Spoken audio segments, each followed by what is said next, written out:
It's a little bit more pronounced than that on the 4-game losing streak here. But we'll be watching football all weekend. My wife and I are headed to New York for a big DKMS ball for the folks who helped save her life. So that's going to be a great weekend for us. Maybe little Billy Joel or Steely Dan will be mixed in there up in the Big Apple. But I got friends all over the country. This is a week to sort of check in with some people. Been a little while. This dude's one of my favorite dudes, one of my colleagues from 101 Sports and Sporting News Radio back at the turn of the century when I was syndicated. Doug Russell was a part of the family. He's up at WTMJ in Milwaukee. He's been with the Bucks for years and reporting on the Brewers and the Badgers and the Packers and all that good stuff. We welcome him in live via satellite from the News Radio 620 newsroom at WTMJ. Doug Russell, what's going on out in Milwaukee? You got a decent football team, better than what we got going on right now.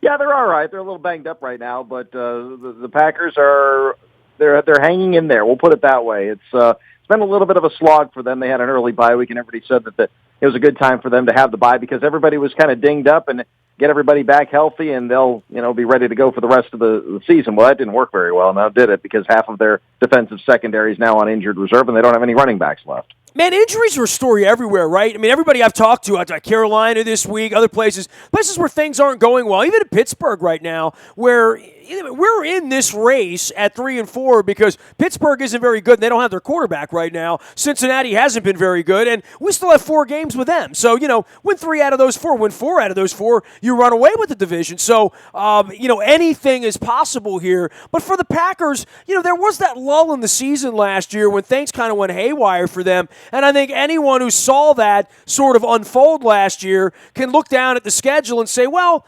Atlanta, okay, that's going to be a tough one. But after that, they have an easier schedule than maybe you would think. And certainly in their own division, the Bears and the Lions don't appear to be much. Well, I don't know about the Lions. I think they can stand up and still do something the rest of the season. I mean, Detroit's 4-3. They're only a half game back of the Packers. The Packers are only 1 game back now of Minnesota. So it's a little bit bunched up through the first 3 teams in the division. So there are 3 teams with winning records, and then there's the Bears bringing up the rear, and I don't know what's going on with that team. But you look at Green Bay's schedule, they've played a lot of home games already. So you've got 4 out of the next 5 that are on the road away from Lambeau Field. It's been more than a month since they've had to go out on the road, but they'll be at Atlanta. That'll be certainly a challenge for them. The Falcons, as you know, their defense can't stop anybody, so it'll be incumbent upon Aaron Rodgers to have a good game, but Green Bay's defense is so injured right now, especially with what Atlanta does well, and that's throw the ball, Matt Ryan to Julio Jones. So that could be a long afternoon for Green Bay. And if the Packers are going to win this game, I think it's going to have to be a shootout down in the Georgia Dome. Well, I mean, when you don't have the matchup in the back end, we found that out when we went up to New York and Jimmy Smith hobbles off the field. And, we got Will Davis out there running around with Odell Beckham. That's a loss. I mean, that's a mismatch on every single snap. And it's just a matter of, which ball, which play you're going to get beaten on at that point. And when you get into these shootouts, so certainly with that kind of an offense, they're always one play away. The Packers have been okay offensively this year, right? They've been okay until the injuries started to pile up. Right now they've got a running back that is a wide receiver, Ty Montgomery. He's probably going to get the most reps in the offensive backfield for Green Bay. Aaron Ripkowski might get a couple of reps. He's their fullback. But other than that, it's going to be incumbent upon Aaron Rodgers to really find a player who's turned into his best wide receiver, and that's Devontae Adams. Jordy Nelson, I don't know if he's still slowed by that knee injury. Certainly he doesn't look like the player that he was since before he tore his ACL. Randall Cobb is still a great slot receiver, but Adams is kind of the guy that's really stepped up for Rodgers. At tight end, you've only got 2 guys in Richard Rodgers and Justin Perillo that are even healthy that can play right now. Jared Cook, who they thought was going to be a big offensive weapon for them, he's got a high ankle sprain, so he's been out for a while. And then on the other end, as you were talking about, Demarius Randall, he's been slowed by injury. Dimitri Goodson's been slowed by injury. Quentin Rollins has been slowed by injury. They just put Chris Banjo on the IR. Right now, you're starting right cornerback is Ladarius Gunter. Now, he's done okay. This isn't a knock on Ladarius Gunter, but he has no business being a starting cornerback right now in the NFL, and that's where he is because of all of the battlefield promotions that Mike McCarthy and Dom Capers have had to make.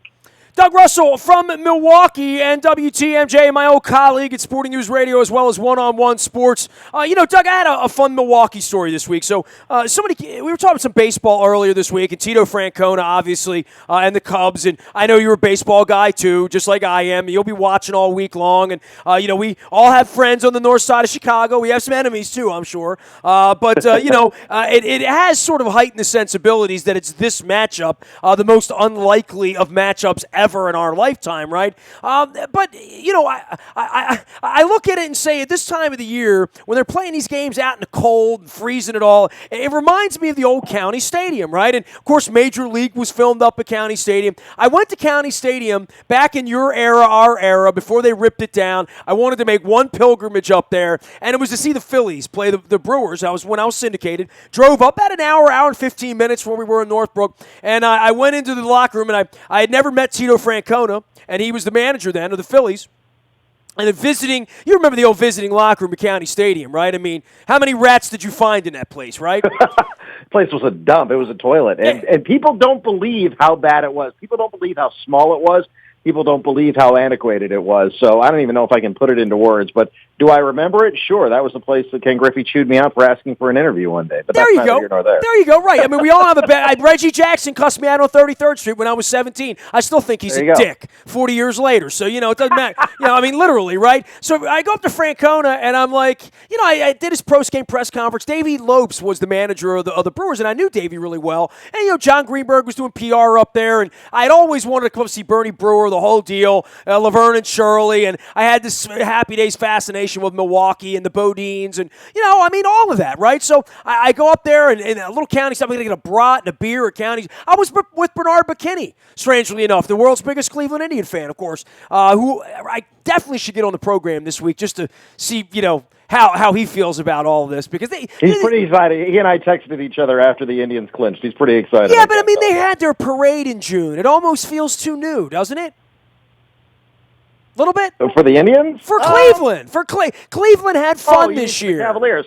Yeah, but you know what? They went so long, and they're still saddled with the Browns. So, you got to let them have something, I suppose. Right? So anyway, I go up to Tito in the visiting locker room there at County Stadium, and I'm like, hey, Tito, I'm a friend of Kurt Schilling. And he looks at me and says, I'm sorry. So, and I am a friend of Kurt Schilling, and some days I'm sorry, but not most days. I love Kurt, but...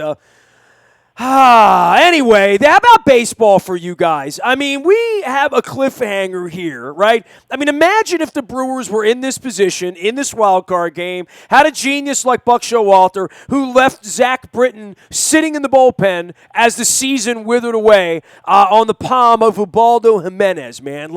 We've got 6 months of that was the last act of the Orioles in 2016. Sure. Hey, didn't the Orioles try to sell Zach Britton's quote-unquote game-used jersey from that day? Didn't I read something about that? Did they really? Nothing. Listen, man, they're the Orioles. Nothing. Sure, they probably did. Yeah, sure. I don't know that to be true. And he got a good chuckle out of it because it wasn't game-used, of course. That was the joke. Oh, right. Oh, okay, so it was a meme. Okay, I get it now. I actually think they tried to. I don't know. That's what I thought. I don't know. It's the Orioles. Listen, the Orioles. Let me tell you, Doug. People ask me why the Orioles pissed me off so much. Back when Nomo threw the no-hitter here for the Red Sox, they took out a full-page ad in the Sun 2 days later, and were offering commemorative gift items like unused tickets and stuff like that. That's odd. For getting no hit. After getting no hit. Why would you do that? Because there were a billion Red Sox fans who wanted a ticket. Well, then there's ways for them to get it, but don't, yeah. Hey, man, I'm just saying. That is a little odd. That's a little weird. That's a little hinky. Same people, dude. I write books on this stuff here, on wackiness, But at least we have some wackiness here. The Brewers really aren't sort of wacky. They're just not very good, right? Now we know what that feels like. Well, sure. They're trying to rebuild. They're trying to do what the Cubs have done. They're trying to do what the Indians have done. They're trying to do certainly what the Royals have done. Draft Kansas well. City. If you'd have got 5 years ago, if you would have said Kansas City would go to 2 straight World Series and win one of them in the next 5 years, you would have been fitted for a straitjacket. That's what the Brewers are trying to do. They've got the youngest general manager in all of baseball, and David Stearns. He's 31 years old. He came out of the Astros system where he kind of learned how to rebuild a team under Jeff Luhnow. He's one of those Harvard guys, very bright. And what they have done is they've rebuilt the Brewers into what Baseball America calls the best farm system in baseball. Now, that doesn't mean necessarily that they're going to all translate into good major league players, but that's the hope. And, there are some signs of life, but it's going to be a young team and it's going to be a long slog. No, the Brewers weren't very good this year, but I will tell you this, and I mean this honestly, and I don't say this just because he's a friend of mine, but Craig Counsell is an outstanding manager. You want to talk about a guy who was given absolutely nothing and still managed to cobble out, 73 wins this year in Milwaukee. I thought he did just an outstanding job keeping everybody focused, keeping everybody ready to come to the ballpark, keeping everybody accountable. In a couple of years, mark my words, I think the Brewers are going to be a good team. No guarantees, of course, but that's the plan. At least there is a plan as opposed to, trying to win 85 games and squeak into the wild card, because that wasn't working. I will come to Summerfest and have a bratwurst and a beer with you anytime the rock and roll is on in the summer. Doug Russell joining us here from Milwaukee at WTMJ. He is their morning sports anchor, and you can follow his journey out on Twitter at Doug Russell. He actually got his own name on Twitter, which is pretty cool as well. Out in your part of the world, I think about the Brewers, and I know you've been very involved with the Bucks, and I'll get to the NBA in a minute, but we're in this Big Ten thing now, right, with Maryland and Wisconsin basketball and, recruiting Diamond Stone in to rent him for whatever 8 or 10 weeks. Turgeon had him down at College Park. But the football program and where Maryland is right now and facing, we get Michigan, Ohio State, and Nebraska back to back to back. But Wisconsin's got Nebraska. Wisconsin's been in this interesting sort of spoiler role now, especially as it comes to the West and Nebraska. But this is as good a Wisconsin team as you guys have had there in a number of years, right? Well, I think they've got the best coach that they've had in a long time in Paul Chryst. And this isn't a guy who's going to be sniffing around looking for another job somewhere. Paul Chryst grew up in Madison, was born in Madison. There are pictures of him wearing Wisconsin Badgers jerseys when he was 5 years old, and then he went to the University of Wisconsin and played quarterback there. He was a backup in the 1980s. Barry Alvarez is like a second father to him. Paul Chryst is here for the long haul. That's one of the things that I really like about the job that Barry Alvarez did in recruiting Paul back from the University of Pittsburgh, is because he's now got a couple of coaches. I talked to Bo Ryan a little bit earlier today as well. And he couldn't get over the job that Greg Gard has done, his hand-picked successor with the basketball program. But Greg Gard is a Wisconsin guy. Paul Chryst is a Wisconsin guy. And those are the two marquee programs at the University of Wisconsin. Man, you say that with a great accent, Doug. You say that like you're a Wisconsin guy. Really. Wisconsin. Well, it is true, though, and in that part of the world, that matters. It doesn't. It should matter. It didn't matter when Maryland ran off region, but, for the people that are loyal to the brand, whatever the brand is, in your part of the world, it stands for something, and it stands for why people buy tickets and then why people get invested in it. They want to feel like the guy running it's invested in it, right? Oh, absolutely. And it helps when they win, too.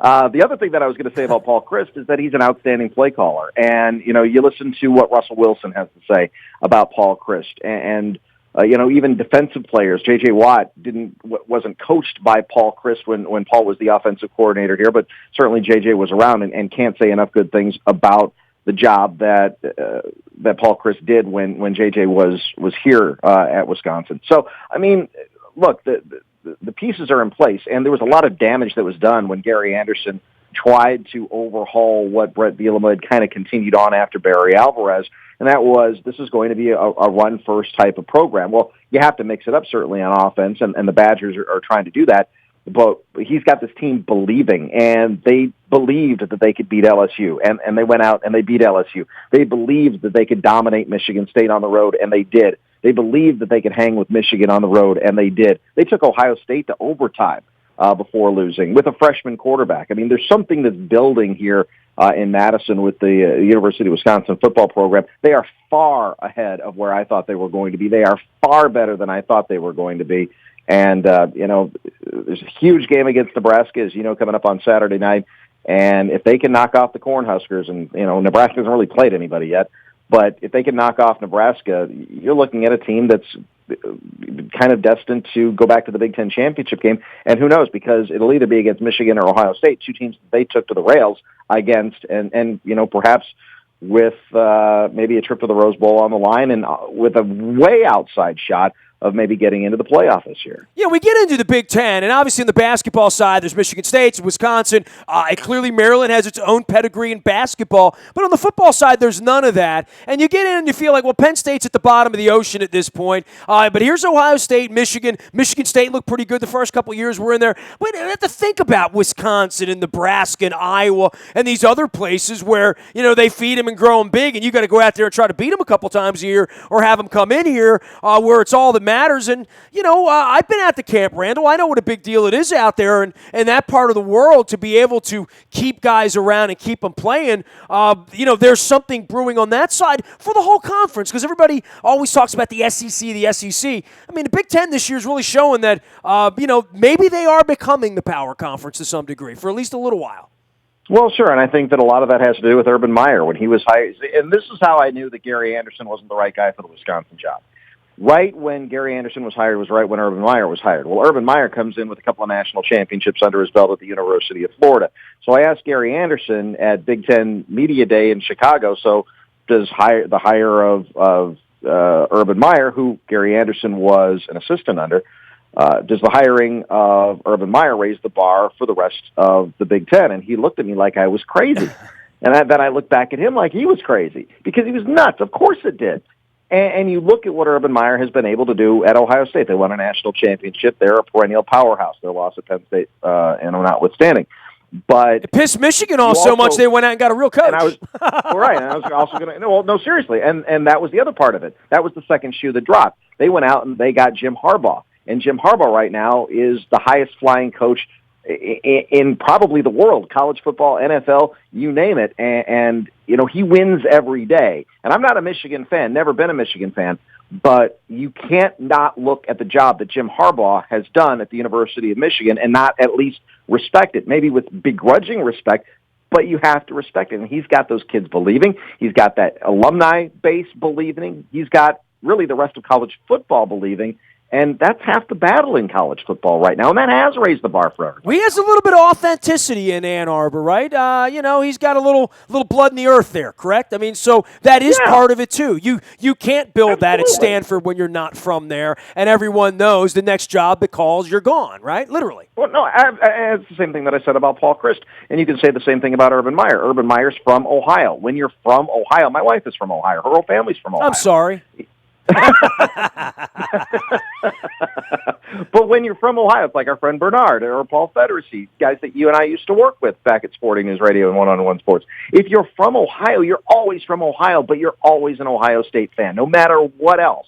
If you're a Browns fan or a Bengals fan, if you're a Reds fan, if you're an Indians fan, you are always an Ohio State fan. And that's where Urban Meyer comes from. Same thing with Jim Harbaugh at the University of Michigan. I mean, he's in the family. He was always in the family. He played quarterback there, for crying out loud.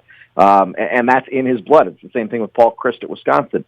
That means as much to fans at Michigan as it does for, having Paul Chryst in Wisconsin or Urban Meyer in Ohio. I mean, those things are meaningful. Doug Russell joining us here from WTMJ. He is the morning sports anchor out in Milwaukee, Wisconsin, as he likes to say, and our old friend from Sporting News and colleague at One-on-One Sports. You can follow his journey out on Twitter as well, at Doug Russell and at WTMJ.com.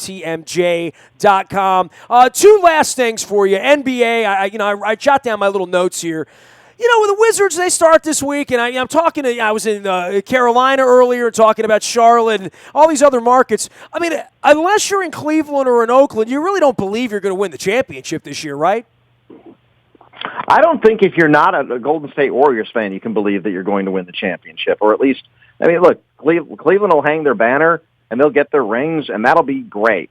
Spectacular. Good for them. They might even win the World Series this week. And they might even win the World Series, too. But they're not going to win another NBA championship as long as Kevin Durant is playing in Golden State. Now, that having been said, we've seen this before. We saw it in Miami. Now, they got to the championship, the finals 4 years in a row. They won 2 of them with that super team. If Kevin Durant, you could take him at his word that he's not going to need a second basketball on the same court as Steph Curry. I mean, it's going to be another one of those super teams. And, when CBS Sports' model came out and said that the Golden State Warriors are projected to win 83 regular season games, you kind of take that with a grain of salt because there are only 82 that you can play. Unless you're a Golden State Warriors fan, and a true Golden State Warriors fan, none of these Johnny-come-lately bandwagon jumpers, then you probably have a pretty good feeling going into this season that it's could be very much a special year for them, especially coming off the loss in the finals to Cleveland. I think they feel like maybe they have something to prove. I'm going to ask you the most important question I've asked you during our friendship here, because you're from Wisconsin, because I have an opinion on this. And, I've driven from Chicago up across the border many, many times for Packers games, Brewers games, and I see Cheeseland and all the cheese there. I have a favorite kind of cheese. I'm a cheddar guy, very sharp cheddar. That's my favorite kind of. I can eat sharp cheddar on anything. What is your favorite cheese, Doug? It depends. Is it melted? Is it hot cheese, or is it cold cheese? I mean, you can have your pick. I mean, it's your. We have time. Okay, so if it's hot cheese, I'm with you. A good sharp cheddar on a burger or on a pizza. If it's hot, it's melted. That's where it's at. But if with a cracker, you like something else. Yeah, I don't like cold cheddar cheese. It's just the consistency is just off. It's wrong. It doesn't. Yeah, it is a little mealy. I'll give you that. It needs to be melted, right? It needs to be warmed. I agree with that. Yeah. So if it's a cold cheese, and I like it warm as well, but I think a cold Swiss for me, that's where it's at. All right, I've had a few ham and Swiss in my. I'm a provolone guy on that kind of a sandwich. Which is a little bit of a mild cheese, but I do enjoy it. And hey, man, good luck to your pack the rest of the way, and the Buccos and the Badgers and all that good. It's always great visiting, man. Bye week gives me a chance to just call people and BS with them for no good reason. So that's what we just did, man. It was fun. I love it. Thanks, Nestor. Always a pleasure. You got it, Doug Russell, man. Nobody better in helping me and my wife on our 30-30 tour last summer. It was in the middle of Summerfest. Doug's a good man. He is at WTMJ, morning show anchor there for all things sports, and you can find him on Twitter at Doug Russell at 620 News Radio. He's like one of the real radio dudes in the world, man. So we love having him on. You can find me out at the Buy a Toyota Audio Vault 24 hours a day from anywhere in the world. By downloading the TuneIn Radio app. We coming in Madison, Waukesha, Kenosha, Sheboygan, all those places that I used to tour coming out of Northbrook, Illinois, and leaving the Allstate building and heading north. You can also get the morning newspaper delivered to your email inbox at 7 a.m. each and every morning. That's powered up by Planet Fitness and PlanetFitness.com. Still $10 a month, still get in shape there. And Planet of Triumph's also a great website to get some inspiration. Maybe you're going to take off some pounds before Thanksgiving and Christmas. I eat my face off during the holidays, so I got to still do something so I don't turn into a doughboy right around Thanksgiving, all this pumpkin spice, this and the eggnog, that, and the cookies and the pie and the cake and the turkey and the biscuits and the gravy. And change of weather's maybe a little crazy here bye week. Don't forget, our text service is our best service in the world. It's the best thing we do, and anyone can have it for free. And you get the breaking news, and you're the smartest Baltimore sports fan in your group because you'll get it first, guaranteed, every time. It's all brought to you by Coons Ford at Security Boulevard. Dennis will be here on Thursday. The SSV on WNST. That's the Sunday Sports Voice, now heard on Thursdays from 3 until 5. Dennis Kolatzis at Coons Ford. Big appreciation for them. Nasty at WNST.net reaches me. I'm a very available individual. Facebook, Twitter, LinkedIn, Snapchat, Instagram. Streaming live on Facebook Live as well as on our YouTube WNSTV channel. We are WNST.net AM 1570 and WNST Towson, Baltimore, and we never stop talking Baltimore sports.